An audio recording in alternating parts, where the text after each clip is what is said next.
Good evening, everybody. It is the Safety and the Sportswriter show with Knoxville, Nate, and Big Joe as we get ready to talk to you about the world of sports, well, football all around. But we have, of course, we now know, not a real shock, but we have who's going to be in the Super Bowl, the Kansas City Chiefs and the San Francisco 49ers. Nobody really could say they're that shocked about it, although I was the one thinking this was going to be a different year for Kansas City, and I was proven wrong again by Patrick Mahomes' greatness and Andy Reid. San Francisco, outside of a 3-week stretch, were the class of the NFC. Nate, how you doing? I'm doing pretty good. I thought the wide receiver group might have impeded. I thought they would still be in the thick of it, but I thought the way that the wide receiver group was playing, the fact that they really didn't have a breakout guy might impede them from making the Super Bowl, but I was wrong. I just, everybody's giving Andy Reid and Patrick Mahomes the credit, and they should. Both those guys are very good at what they do and at the top of their game. Obviously, Andy Reid's one of the best coaches of all time. Pat Mahomes is a phenomenal quarterback, but what really, in my opinion, makes this team, what they are, which is a perennial Super Bowl contender every year, is Steve Spagnuolo. Yeah. I mean, if you watch that Ravens game, it was 17-10. It wasn't like Pat Mahomes was scoring every time down. It wasn't like Pat Mahomes threw 5 touchdowns or something. It was their defense. I mean, they would have lost that game had Snead not knocked that ball out of Flowers' hands as he was reaching into the end zone. That would have tied it right there. And then also the tackle, that Snead made on Flowers where he taunted him and then got pushed back. Yeah. So that defense, is legit. And it's not just the personnel. It's not like they have besides Chris Jones, it's not like they have the greatest personnel on that Chiefs defense. It's they have good players that fit Steve Spagnuolo's scheme, and just the way that he calls the defense is just phenomenal. And I don't think he gets the credit that he deserves. It's not like he just suddenly found himself in Kansas City. He won 2 Super Bowls before in New York. I was about to say, where have I seen this before? And it's the exact same thing you can say about it. You can talk about Strahan, you can talk about Justin Tuck, you can talk about Umanura. But, I mean, really, the New York Giants defenses were just full of solid players. And, he knew how to rotate the defensive line well. He coached them up. I mean, and it's almost like he just took the plan out. And what did he do? The first Super Bowl against Brady, 17-14. You know what I mean? It's like that's what he does. He's great at scheming the big game. The thing I just got to say about Steve Spagnuolo, and he's tried. They gave him the chance to be a head coach with the Rams. Didn't work out. They gave him a chance to be an interim coach with the Giants. I'm not saying that didn't work out. That was just a bad year. I'm not going to take anything away from him. But when you think about a Steve Spagnuolo, has he found his place in the NFL? Instead of going out and maybe going for one of the big jobs to be a head coach and getting fired, because they all get fired eventually. I mean, even the great Bill Belichick, it wasn't maybe a firing, but eventually he got pushed out of town, of course, 24 years later. But most of them usually will have to get fired. And, sometimes self-awareness, he's going to be a wanted commodity at that level all the time. But is there something in the DNA of coaching that he'll want to be a head coach again? Yeah, I mean, there's some guys that can seamlessly transition into the head coaching role, no matter if they're a play caller, offensive guy, or if they're a defensive coach. They just move into the head coaching role. They become the CEO. They become the general manager, and they make it happen. Other guys, for whatever reason, don't seem to be able to do it. You think about Todd Bowles, who was such a great coordinator, and then he went to New York, and he had a couple of really good seasons, but for whatever reason, he couldn't pull it all together, and then he took all the blame. They kicked him out, and I was really glad he got another chance because he's proved to be a pretty decent coach down there in Tampa Bay. Everybody was ready to get rid of him, last year. And then this year, even without Brady, they were like, oh, they're going to go 4-12 and fire him. Well, he made the playoffs and won a game in it. So, I think sometimes, too, the second time around, for whatever reason, seems to really be a difference maker for some of these guys. They learn what to do. They learn what not to do. I think they appreciate it maybe just a little bit more. And, all these guys want to go out and hire, or not everybody, but a lot of these teams want to go out and hire the next young gun. They want to get the next, Shanahan from 49ers. They want to get the next, guy from the Rams. What's his name? God, I'm blanking on it. Raheem Morris? No, the coach from the Rams now. McVay. Yeah, they want to get the next Sean McVay, and they want to have the next, young guy that's just so innovative. And, sometimes that doesn't work out. The Brandon Staley's, all these dudes that, get hired and have never been a head coach ever before. I think it's a bad idea to hire someone who's never been a head coach before, and people do it all the time now. Well, the two things I bring up when you bring up that subject, that I remember when Parcells first took over in New York, and he went 3-12, and I think 3-12-1 his first year, and he was on the verge of getting fired, but he came back with an attitude. He goes, "If I'm going to go out the door, I'm going to do it my way." And instead of serving, what the GM George Young wanted him to do, or this guy or that guy, or being afraid to push the buttons that he knew he had to push, he changed his whole mentality and said, "I'm going to do it my way," and it worked out for him. And I think, you're right about the fact that maybe Todd Bowles this time around is saying, I remember I felt so sorry for him in that last year, because his whole assignment was to make Sam Darnold a quarterback. But that's why they cut Teddy Bridgewater in camp. They could have, if Todd Bowles, I think if he could do it again, he would sit there and go, "Give me Teddy Bridgewater and let him be the bridge like Kurt Warner was for Eli, and give me at least 9-10 games with Teddy Bridgewater so I can win, establish a winning culture around here. Don't give me this kid who, as we found out, wasn't ready, and I have to fall on the sword for it." And I think this time around, I think he's looking at it like, this is my team, and he's making the choices he has to make. Well, notice how this year, when he had the opportunity to bring in and start Kyle Trask, who's never played before, right, and is I think he's his second year, third year at the most, and he's never started an NFL game, a meaningful NFL game. He had the opportunity to start him, or he had the opportunity to start Baker Mayfield, who's led a team to the playoffs, who's played in a ton of games. He's had ups and downs in the league and knows what it means to be the leader of a football team. And he chose the veteran, right, who knows a thing or two.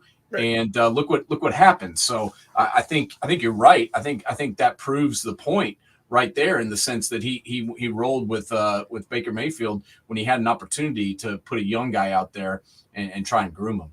All right, well, let's get back to the games of last week. Let's start with the San Francisco-Detroit game, which in the first half, I don't hate San Francisco, but Detroit, I was rooting for him. And the first half couldn't have gone any better than it did for them. Of course, one thing I think that's happened to San Francisco over these playoffs is, before these playoffs, they were not known as being able to come back. Now they've done it. Now they've proved they can come back. And I think that means a lot for Shanahan. I know it means a lot for the team. First of all, what did you think about the game overall and the comeback? Well, I think it does say a lot about Shanahan, because it was 24-7 at halftime, and things were just not working offensively for San Francisco. And honestly, the defense wasn't doing much. No. I mean, they were giving up points on almost every single drive. They were getting gashed. And they were just running the football. They were throwing the football. They were doing whatever they wanted to. And I was just like, man, this could be a long day if they don't figure out how to stop them. And then the second half comes out, and everything just starts going for the 49ers. They start moving the football. They get some stops. And then, lo and behold, that San Francisco defense gives up 7 points total in the second half, and they score 27 points. So it was a tale of two halves. It was basically like two different teams. And I got to be honest with you, all these people want to jump on, the coach and blame him for going for it on fourth down. But let's be honest, he's done that all year long. He's gone for it. He's been aggressive. I understand getting the points. I'm always for getting the points. If you're down there, it's a long, 4th and 2 or more, or 4th and a long 2 or whatever. And you got a, surefire field goal. I'm for getting the points, but that's not how he does it. He never does it like that. He goes for it. He's aggressive. He tries to get the 6 or the 7, and he doesn't just, trade field goals. He doesn't believe in that. And, he's won a lot of games. He's won playoff games for the first time since 1991, and now everybody wants to blame him because they lost. And I'm just like, no, dude, this guy stayed true to what he was, and they just got outplayed in the second half, is what I felt like. I mean, is he responsible for that in a way? Yeah. I mean, the other team made adjustments. The other coaching staff made adjustments. Maybe Detroit didn't, do things. Didn't handle those adjustments as well, and you can put that on the coaching staff. But I'm not going to pin going for it on 4th down as the reason they lost. I mean, this wasn't Brandon Staley going for it on his own 20. I mean, this was this was deep in their territory, trying to get points and be aggressive. The other thing I want to bring up, and I haven't heard any of the experts bring it up, but I agree with you. They're all trying to bury Dan Campbell. I looked up the stats. First of all, the field goal kicker that Detroit has, they picked up in December when they cut their field goal kicker who missed, I think, 3 extra points in a game. Yeah. So they've only had this guy for 4 to 6. Yeah.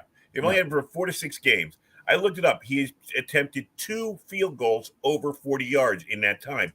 And all the games he had played with the Detroit Lions up until the San Francisco game was indoors.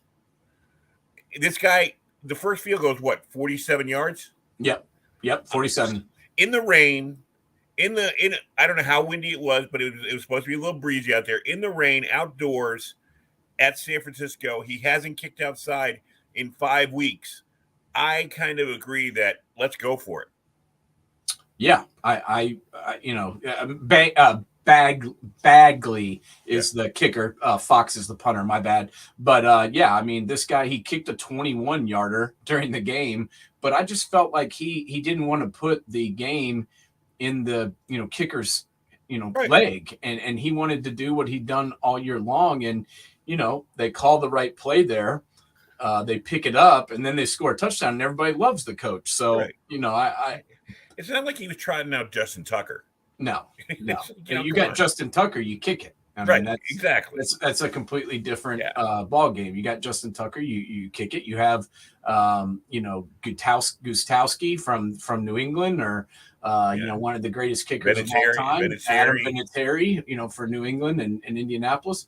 You go with it. But this guy, I think he wanted to stick with what he had done all year that had been working. I mean, they won 12 games, including 2 playoff games, and that's what got him there. So I'm not gonna kill him for that. No, I thought it was and the other thing about Dan Campbell, yes, I don't think he panicked. I just think he wasn't able to make the adjustments back again against what San Francisco had made. And it's not the first time we've seen a team make a great comeback. I mean, it happens. Every once in a while it happens. And San Francisco has the experience. Detroit doesn't. Hopefully Detroit learns from this. And next year we'll be back. And we'll get later on, we'll talk about a few things that might keep them from getting back when we talk about a little Green Bay stuff going on. But anyways, I thought it was a good game. San Francisco, I mean, I was rooting for Detroit to be there, but I think San Francisco definitely deserves to be there. They've been the best team in the NFC all year long. So, well, yeah, and they've got this, they've got the depth. You think about these guys, rushing the passer. Nick Bosa came alive and was able to get 2 sacks in this game. Chase Young had a tackle for loss. Their backup D end is Randy Gregory, who started for the Cowboys for years, and then started for the Broncos, and has made a ton of money in this league. And then they've got Fred Warner and Dre Greenlaw, maybe the 2 best linebackers as a tandem in the entire league. And they're missing some guys on defense. Their safety, is out for the year with an injury, and it just didn't seem to really matter because they've got depth. And the key is, as we saw when they dealt with injuries earlier in the year, you got to have that left tackle out there. Oh Okay, yeah, Trent Williams. Okay, that's. I mean, he might be MVP of the league. He might be the. I've heard guys. I mean, even dudes on his own team, like say George Kittle, who knows a thing or two about football. He said that Trent is the best player in the NFL, and I got a feeling that I kind of believe him because he blocks, run blocks, he pass blocks. I mean, Christian McCaffrey scores a touchdown every single game, and usually they run right behind Trent Williams. And but Deebo Samuel played. I mean, was he as effective as he usually is? Yeah, pretty much. He had 8 catches for 89 yards and also ran the ball a couple of times and looked pretty good. So when you got Deebo, when you got Brandon Ayuk, when you got Trent Williams, when you got McCaffrey, this train is going to roll. And everybody wanted to throw Brock Purdy under the bus in the first half, but he looked pretty good in the second half. Yeah, he did, and he knows when to run. I mean, Brock Purdy. I mean, the thing about it is like, and we'll get into it in the next game. We got to realize that when you're looking at Patrick Mahomes, you're looking at a different animal. He's right now, he's on the verge of being named the best quarterback of his generation, if not the best quarterback of all time. And no matter how good the quarterbacks we've got behind him, they're all a little bit behind him. Yeah, Brock Purdy. We don't know what Brock Purdy. This is the worst thing is we talked about this many times. The rush to judgment. If we go back 20 years and we're talking about Brady's first time in the playoffs, we're talking about him as a game manager. We're talking about him and how well he handed off, how he didn't make the big mistake. And then 10 years later, he developed into Brady who could throw the ball downfield and be an MVP. So Brock Purdy right now is putting together a nice resume, and everybody should just, instead of trying to tell me what he's not, admire him for what he's doing right now. Yeah, I mean, what he's doing is leading his team to the Super Bowl. Now, at the same time, Jimmy G took this Niners team to the Super Bowl a couple of years ago. So, as long as you operate and you function properly in this offense, good things are gonna happen. But it's not just like anybody can do it. That's not what I'm saying. I mean, you have to have a guy that understands what is expected of him and what Shanahan wants from him. And that's what I think, Garoppolo was able to do well. And I think that's what Brock Purdy is able to do well is, they're very cerebral and they understand what their role is and they execute that. I mean, I don't want to say it, but it is reminiscent of Walsh and Montana. It is, the quarterback who's the extension of the mindset of the coach on the field. He understands what's expected of him. He understands the concepts. He understands that he doesn't have to do it all. Joe Montana, all he had to do was, get the ball in space to Jerry Rice and let Jerry Rice and Roger Craig and the rest of those guys do their thing. He didn't have to throw it 50 yards downfield. 15 yards could turn into 50. They understand that, and that's the good thing. The one thing I wanted to get back at, let's play a little bit of the what if. How will we be looking at Shanahan if the Detroit had finished off the job, had beaten them 35-14 or 31-10? What are we looking at in Shanahan when we think of, you talked about him getting to the Super Bowl, but he didn't have McCaffrey at that time. He didn't have a lot of the things in place that he has right now. Lynch has given him he built a Camaro into a Z28. He's got everything he needs right now. How would we be thinking about Shanahan if he had not brought that comeback? I would probably honestly myself still think of him the same way. I mean, this guy is a tremendous play caller. He is he's a winner. This guy wins games ever since he's been the head coach in San Francisco. They've been winning up there, but I think you do have to look at the front office and give John Lynch a heck of a lot of credit for what's going on here. I mean, it's not like it's all done due to scheme. I mean, there's some domination going on out there, and it all started because John Lynch has been drafting well, and he's missed on some guys, Trey Lance, for example, but he took a chance and went after him, and he missed on Trey Lance, but he also drafted Brock Purdy in the 7th round, and so and hit on that. So you got to take the good with the bad, but he's focused on the offensive and the defensive lines. He's made sure that he has depth in both positions. He's drafted guys high. There, even some guys like Kinlaw who haven't really worked out. They're still pretty good players, and that's what I give him credit for. And then he's gone out and made the big moves when he's had to, like Christian McCaffrey. He needed another back there. They've let Jeff Wilson go. Hasty was there. They let him go, and they drafted the kid out of Ohio State, Sermon, who didn't really work out. They drafted Elijah Mitchell, who couldn't stay healthy. Who hasn't been able to stay healthy. And so he's like, man, we've got to get someone that can run the rock because that's crucial for this offense. Everything goes off of the run. And they went out and got, probably, one of the top 2 or 3, if not the best running back in the league. And didn't have to give up, the house to get him. So I give him a lot of credit for making that trade. That has, in my opinion, been one of the factors on why they are in the Super Bowl is they have Christian McCaffrey. Right. Let's go back to the Kansas City Baltimore game. Let's first talk about Kansas City. They looked like they were hungry for it. They were hitting. They wanted to get physical early. They were setting a tone in warm-ups when they were throwing the helmets off the Baltimore helmets off the field when they were trying to warm up. Travis Kelce looked like he wanted to make a statement early and did throughout the first half. And what did you think about? It was kind of I was kind of surprised at the attitude of Kansas City. I don't think of them. They went in and they bullied the bully. They did, and that's what I was kind of talking about earlier when I was talking about Steve Spagnuolo. He was like, this team's kind of known for being physical. Well, let's take it to them, and they've got the guys to do it. This defense doesn't get, they're kind of the no-name defense, really. Chris Jones, everybody knows him because he's a badass, and he's probably the best defensive tackle in the game. But when you think outside of him, who else is on this defense? Well, Drew Tranquill, for example, kind of got shipped out of town from LA in the Chargers. And this guy was all over the place for Kansas City. He's kind of an undersized guy out of Notre Dame, was a safety, linebacker, kind of hybrid guy.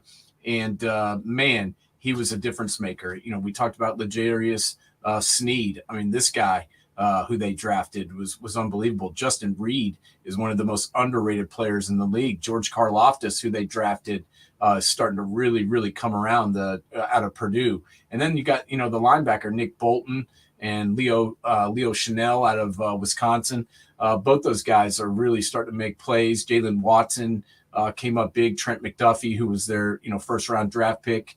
And then just other guys who've kind of been plug and play guys have made this defense roll, and they just, they were the dominant team out there. Holding the Ravens to 10 points. I can't remember the last time the Ravens scored 10 points. I don't know if you can. No. And let's talk about the other side of the chessboard, the offensive game plan against Kansas City. As everybody's complaining, they went away from the run almost exclusively to the pass. And even when they went to the pass, it wasn't like they tried to get late to Beckham. I'm not a Beckham fan, but he can be a weapon. And they didn't try and start going to him. It didn't seem to. And maybe he was covered, but they didn't try and get to any of the ball to him early. What did you think about the overall game plan? I didn't love it. I couldn't agree with you more that I was confused by it. I did. Lamar Jackson was the leading rusher, and he had 8 carries for 54 yards. Right. Gus Edwards, you gave Gus Edwards the ball 3 times. Right. That to me is just ludicrous. Justice Hill had 3 carries for 3 yards. Why did you not? I understand at times it wasn't working, but you then became one-dimensional because you just went away from it. Right. And to me, you had to keep running the football. And I don't care if you had Lamar run it. I don't care if you gave it to Gus Edwards. I don't care if you brought Dalvin Cook in, which we talked about last week. He didn't have 1 carry. Right. And as a total, they ran it 16 times for 81 yards. That's 5 yards a carry. And so I'm confused as to why they didn't run the ball more. It keeps Patrick Mahomes on the sideline and Isaiah Pacheco and Travis Kelce and all those guys. It keeps them on the sideline. And then B, it lets you do what you want to do. And that is, run the football. That's what the Ravens are known for. That's, they're one of the number one rush teams in the league. And I don't understand why they didn't run it more. And, everybody, as they want to blame Dan Campbell in the other game, everybody wanted to blame Lamar Jackson in this game. And to me, that's stupid. This guy, 20 of 37 for 272 yards and a touchdown. He had the interception was bad. I'm not going to say it wasn't, but he also was getting hit. He was sacked 4 times. He also was like I said, the leading rusher. And then you had the 2 stupid plays by Zay Flowers. I mean, I don't know if that's just because he's young or what, but the taunting penalty was huge. That knocked it. They could have ran that right into the end zone right from where he was tackled. Yep. But knocking them back 15 yards right there, that was huge. That to me was the play that cost them the game. I mean, the fumble didn't help things, but they were kind of pressing at that point. And you put those 3 plays together, the taunting, the fumble, and then the interception, and that was the game. That was the difference in the game, those 3 plays right there. And that's why they're going home. Yeah, I mean, Baltimore did lose their the composure a few times with some unsportsmanlike conduct penalties and roughing penalties, but I think we go back to early in the game. I think when Kansas City scored early on them, it was almost like their coordinator just ripped up his game plan, if he had a game plan, to run the ball, and said, well, we're going to have to score with them all day long, so I'm going to have Lamar do something spectacular on every down. And as he tried, and one time he pulled it off, that great play to 2 Flowers early in the game, there's not much you can do at that point when you're not going to give them especially when you get down early. You don't have to give up the running game. When they were down 14-7 early in the second quarter. Yeah, 17-7. Yeah, I mean 17. Imagine, as we saw later on in the day, the Niners didn't give up running the ball, and they were down 24-7. I completely agree. I don't understand. I mean, this guy's actually done a pretty good job all year with the play calling and the game planning and everything. I just was very confused as to what he was doing in Kansas City. Like I said, you run the damn ball. I mean, even if you punt a few times, I don't give a shit. You keep Patrick Mahomes off the field. You rest your defense. That defense played great. Yeah. And, holding the Chiefs to 17 points, that should have been enough to get the Ravens a victory and get them to the Super Bowl. Well, and let's face facts. This version of the Kansas City offense has not been your typical high-flying Tyreek Hill, Kelsey, 35 points a game team anyway. So, yeah, it's very confusing why they panicked and seemed to panic very early in this game, knowing that they have a strong defense and the fact that Kansas City hasn't been blowing people out. Maybe it's the Taylor Swift effect. I don't know. I mean, they definitely wanted Taylor to, they wanted the Chiefs to win because they wanted Taylor to be at the Super Bowl. But, if you think about it, you had Rashee Rice, who had 8 catches for 46 yards. You had Travis Kelce, who had 11 catches for 116 yards. And then besides that, you basically had nothing. I mean, right. Marquez Valdez-Scantling had 2 catches for 38 yards, but one of them was that 32-yarder at the very end to seal the game. I mean, if he hadn't made that catch, he would have been basically a no-show. So, that to me was confusing as to why, Baltimore didn't just stick with what they've done all year, and that is run the ball with Lamar, with Gus Edwards, with Justice Hill, with Dalvin Cook. I don't care who it is, but they should have stuck with the run. I understand it wasn't working as well as they wanted to, and some of their plays they were losing yardage on, they were getting stuffed on. But to me, it seemed like they should have made an effort to continue running the football.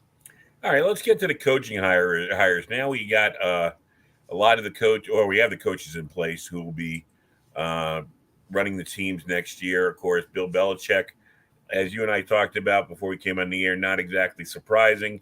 I think, I think when he would have to be in a good situation. It had to be the right situation to take him on. And I didn't see it out there. I really didn't. He's not a guy you want to give a project to at 71 years old. He's not somebody I didn't see him going to the Chargers, but that was probably the best place for him because he has the quarterback and everything ready to go. Because I don't see him sticking around. And then the other thing was, like I said to a bunch of friends of mine, was like, all right, you hire him, Bill. You're only going to be here 2 or 3 years. What's the plan after that? What are you going to leave behind for me? And I don't think if you see the kind of coaches that he's put together so far, we don't know what Mayo's going to turn out to be. Remember Vrabel came from his team as a player, but he spent time with Andy Reid too. You know what I mean? He spent time with a lot of different. He would coach for a lot of different places too. So I don't know what you leave behind. That's why I think Belichick. Vrabel, I think Vrabel's going to take a year and see what he's got. He's still young. I think he can pick. He can pick and choose his spot. It was just shocking to me that somebody didn't go and hire. I thought he would get hired immediately upon leaving the Titans. I just thought somebody would hire him right away, and the fact that they didn't kind of shocked me. And to me, maybe he wanted to take a year off. He's got kids that are in high school and one that's in college, and maybe he wanted to hang out for a year. That to me would make a lot of sense. And maybe he just said, I'm not interested right now. I want to take some time. I think that would make a lot of sense if that were true. But as far as all the hires go, the ones to me that were the most confusing probably was the Panthers hire with Dave Canales. Yeah, I think this guy did a great, destined to fail. This guy did a great job in Tampa, okay, but he's never been a head. Frank Reich couldn't right this ship. Right. And Frank Reich has been a coordinator in this league for 15, 20 years. He's been a head coach, and he couldn't handle it. How much patience is Dave Canales going to get with David Tepper in Carolina? I feel bad for this guy because I thought he did a really good job, but that was his first year as an offensive coordinator, and now he's the head coach in Carolina. To me, that was very confusing. And then the Raheem Morris hire in Atlanta. I like Raheem, and I know he's got some ties to Atlanta, being the interim coach there and being a coach on Dan Quinn's staff there. We just talked about how some of these guys, their second time around, it helps them. Maybe that's what'll happen here. But that hire to me was kind of confusing, especially considering it wasn't really the Rams defense that was, leading them to victories. It was their offense and Puka Nacua out there catching balls and Cooper Kupp and Stafford and all that. It wasn't really his defensive scheme that was winning games, in my opinion. Yeah, I don't know the owner of Arthur Blank or anything, but I just have this feeling that he felt he gave him a bad when he let him go the first time he was the interim coach. Yeah, I think he has a strong pass in him. I think that's why he brought him back to give him a full look. And we'll see how it works out. Like you said, maybe the second time around. Mike McDonald out with the Seahawks. Here's a guy. He did a great job with the defense for the Ravens this year. And he's going into a place that has a lot of pieces together. But Geno Smith is going to be a real quandary. What are they going to do with him? Or are they going to try and give this guy a quarterback? He's a defensive mind. What do you think about him? Yeah, that one to me was also a little bit confusing. You fire Pete Carroll, who's won a Super Bowl and taking you to another one, and then replace him with another guy who's never been a head coach in this, at any level. And he's also going to be the youngest head coach in the NFL now. And this is one of those instances where I was talking about where they want to, find the next young guy who's, going to really make it happen. And I just, I don't know what is required to, put Seattle back over the top. But to me, it starts with the defense. And so maybe that's what they were thinking about, those years when, Seattle was rolling. It was because they had the best defense or one of the best defenses in the league. with the Legion of Boom and the guys that they rotated up front and the linebackers with Bobby Wagner and KJ Wright and all those guys. So maybe they're thinking that this guy can really fix their defensive problems. But I don't know. I think it's going to be a tough task for this guy. And let's be honest, they're in the same division as another team that's riding pretty high right now. Right, and not going away either. No. All right, let's just go quickly from top to bottom here. We talked about McDonald. Do you think we'll be talking about Seattle looking for a new coach in 2 years, or do you think this is a guy who has potential?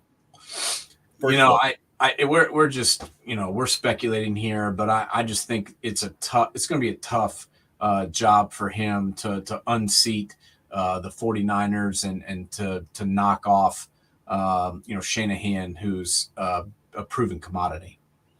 All right, we talked about him last week. We're giving Titans. I think Brian Callahan's going to have a short time in Nashville. I think he's inheriting a team that is depleted in a division that all the other three teams have their quarterback of the future, and he doesn't know if he has his quarterback of the future.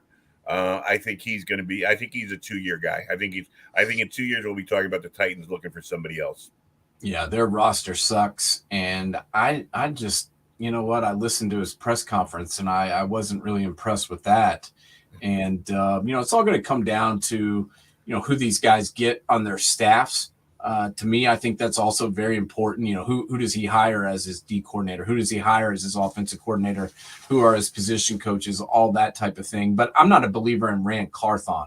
And I don't like what he's done so far as the general manager for the Titans. And I think Brian Callahan's going to suffer because of that. And I expect them to be hiring a new coach in 2 to 3 years max. Yeah, unless he can get Joe Burrow out of Cincinnati. Antonio Pierce. I don't like the Raiders roster right now as it stands. But I think Antonio Pierce is the kind of guy who potentially – if they can fix the quarterback position somehow. I don't know if they can resurrect Jimmy G. I don't know if they're going to draft a quarterback.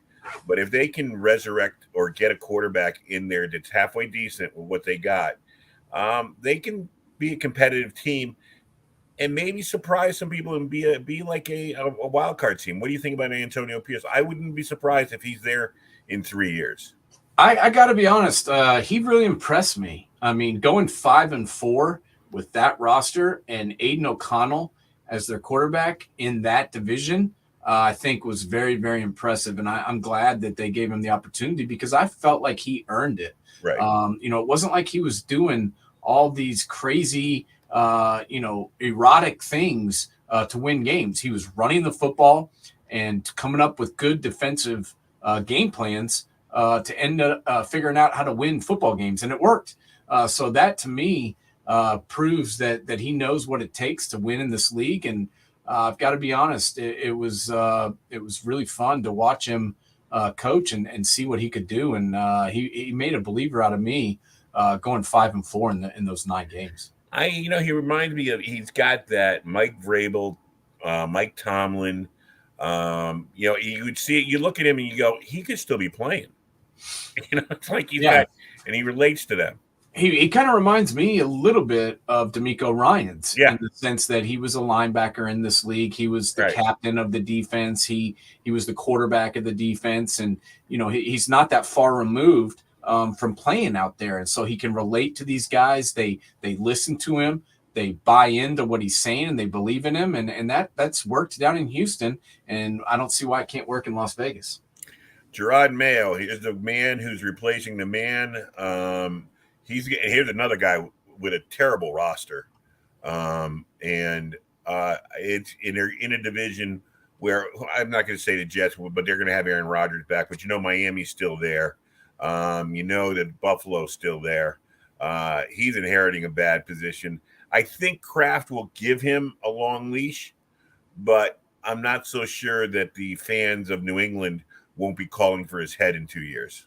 Yeah, I think this one is, Gerard, I think, is a great football coach. And I think he's, he was a tremendous football player. I got to see him play here in Knoxville for Tennessee and then watched him play in New England and win Super Bowls. He knows what it takes. But his job, in my opinion, is really going to come down to the personnel decisions that are made around him. He has no quarterback. They have no playmakers. Their offensive line is shit. That's not good. So they need to figure out who's going to be the signal caller. They need to figure out somebody who can score touchdowns, and they need to get some guys on the offensive line. And that's a tall task to do in a short period of time because no one has any patience anymore. That's for sure. And the Washington Commanders bringing in Dan Quinn. Dan Quinn's reputation after the Green Bay debacle took a few hits. We know he did a good job originally down in Atlanta. Unfortunately, he'll always be known for that, letting that Super Bowl slip through his fingers. He's going, he seems to be a really good coach. But another one that's going to a roster. Of course, any new coach takes over a roster is taking over a roster with question marks. But Sam Howell's there. Will they get a quarterback? Will they get Drake May? Will they get they've got some things. I mean, McLaurin's there. But then they traded away Chase Young. I mean, it's like in sweat. Yeah, it's like, I would feel a lot better for Dan Quinn if those two guys were there to build that defense around. I agree. And, Ron Rivera was a pretty damn good coach, and he had trouble winning there. But, there's new leadership, in the ownership group, and that's going to help, I think. But, you think about after that Super Bowl, Dan Quinn went 18-23 with 0 playoff bids after that. And that to me is concerning, not to mention how poorly Dallas's defense played in that playoff game. I mean, that was embarrassing. And I really thought he ruined his chances of getting a head coaching job. And it was almost like everybody else picked their coach. And then Washington was sitting there, with no chair when the music stopped. And they're like, oh shit, what do we do now? We don't have any coach and everybody else already has one. Let's get Dan Quinn. Yeah. And I just kind of felt like they made kind of a knee-jerk reaction and just kind of hired the first name that came to their mind. So, but it's Washington. And they've got to win and make me a believer before I'll think it just was going to keep going the way it's been going. But, like I said, Dan Snyder's gone, and that has to be good for them, right?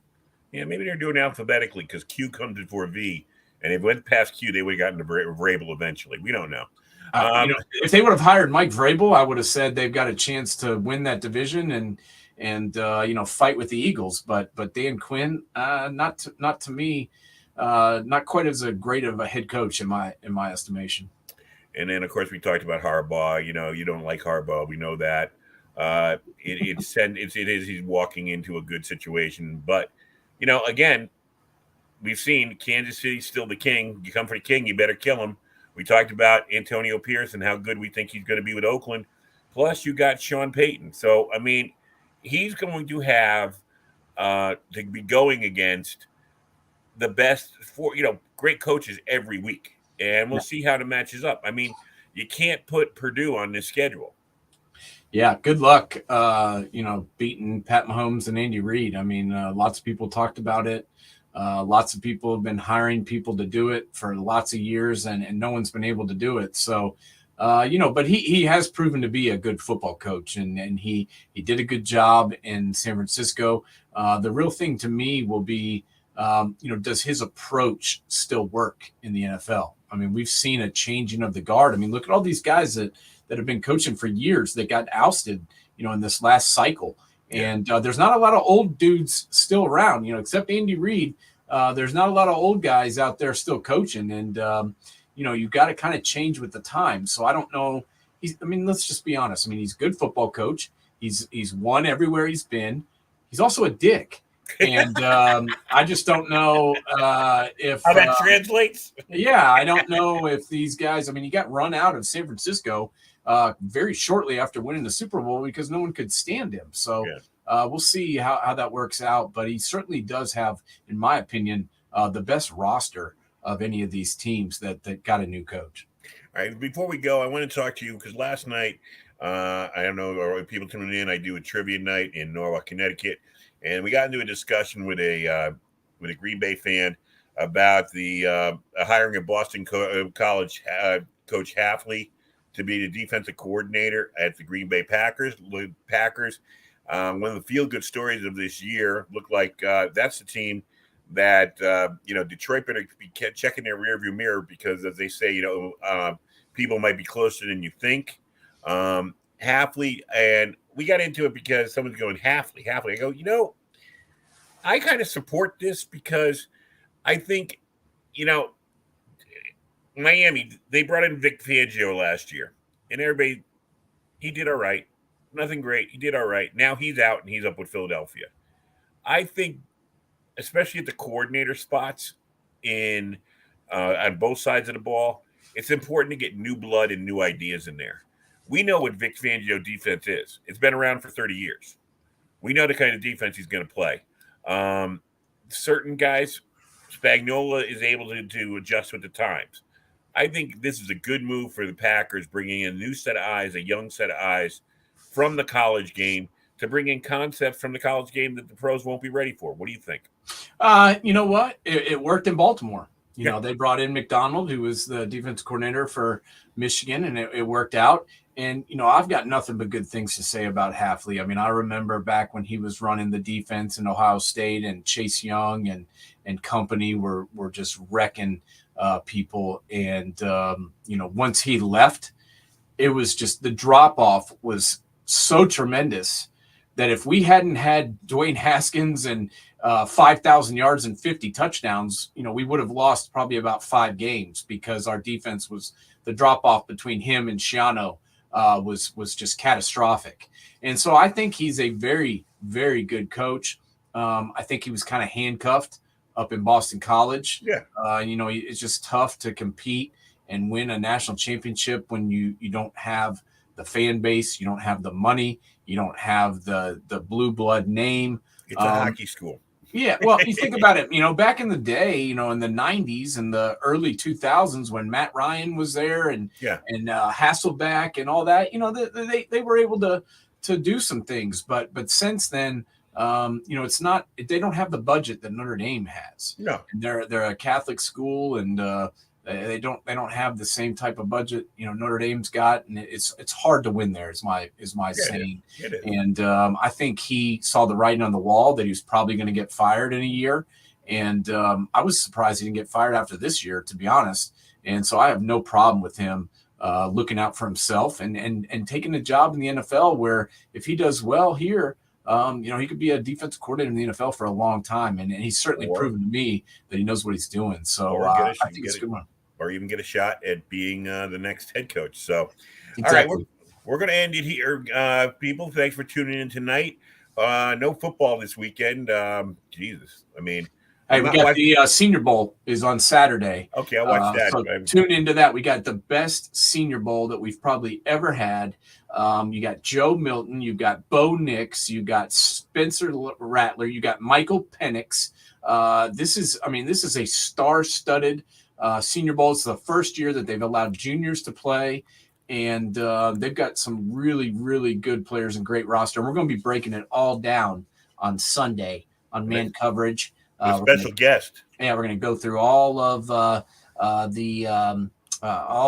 Senior Bowl stuff, and then we got Gerald Riggs Jr., who his dad, Gerald Riggs, was a Pro Bowl, All-Pro running back for the Atlanta Falcons, and then Gerald Riggs Jr. played here for Tennessee, was a 1,000-yard rusher, played in the NFL for the Dolphins and a couple other teams, and he played in Canada, and now he's coaching and is also running his own performance center, and is a really good guy. So we're going to have a great guest, and we're also going to have a lot of info breaking down the Senior Bowl. All right. So we will say goodnight, everybody. We will be back next week, of course, to break down the Super Bowl and see who we think will win. And will Taylor Swift run on and maybe join Usher for a duet at halftime? Who knows? Maybe they'll do something like that. I don't know. Not worried about it.